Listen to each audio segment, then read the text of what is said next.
ডাক্তারদের আমরা একটা ডিপ্লোমা কোর্স চালু করতে পারি কিনা দেখো, ইঞ্জিনিয়ারদের মতো। এটা বলছেন ডাক্তার নিয়োগের ক্ষেত্রে তার অবস্থা মুখ্যমন্ত্রী নিজের ডক্টরেট হওয়ার মতো অবস্থা। তোলাবাজি কম হয়েছে, তাদেরকে দিয়ে ডাক্তারি করাও। ডাক্তারদের আমরা একটা ডিপ্লোমা কোর্স চালু করতে পারি কিনা দেখো, ইঞ্জিনিয়ারদের মতো। তাহলে অনেক ছেলে মেয়ে ডাক্তারি ডিপ্লোমা কোর্সে চান্স নেওয়ার সুযোগ পাবে।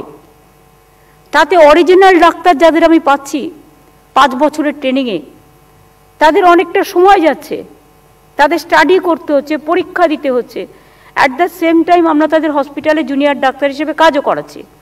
কিন্তু যদি আমরা প্যারালালি, যেহেতু সিট বাড়ছে, হসপিটাল বাড়ছে, লোকসংখ্যা বাড়ছে, বেড বাড়ছে, যদি তোমরা একটা ডিপ্লোমা কেস করে মিনিমাম প্রাইমারি হেলথ সেন্টারগুলোকে দিয়ে এদের কভার করতে পারো, তাহলে কিন্তু আমার মনে হয় এরা খুব ভালো রেজাল্ট দেবে।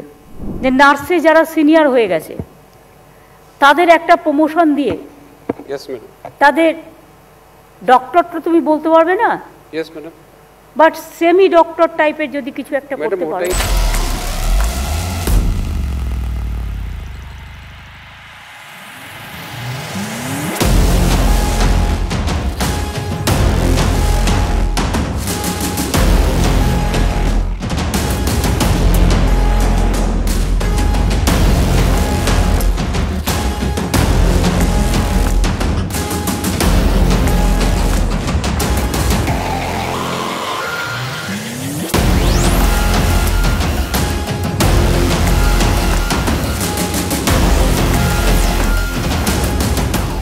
উইদিন দ্য স্পেসিফিক টাইম আমি মনে করি নার্সিংয়ের কাজও যারা জানে, স্যালাইন দেয়া, ইঞ্জেকশন করা, অক্সিজেন দেয়া, মেডিসিনটা দেখে ঠিকমতো দেয়া, এইটা ট্রেনিং নিতে 15 দিন ইজ এনাফ।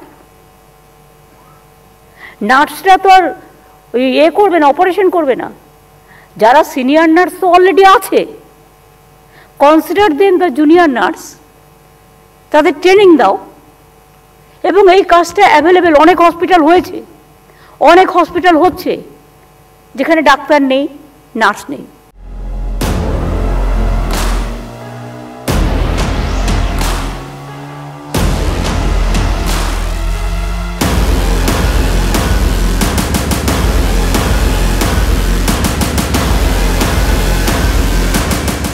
এরপর যদি পশ্চিমবঙ্গে মানুষের জীবন নিয়ে ছিনিমিনি খেলা হয়, তাহলে আমরা সেটা বরদাস্ত করব না।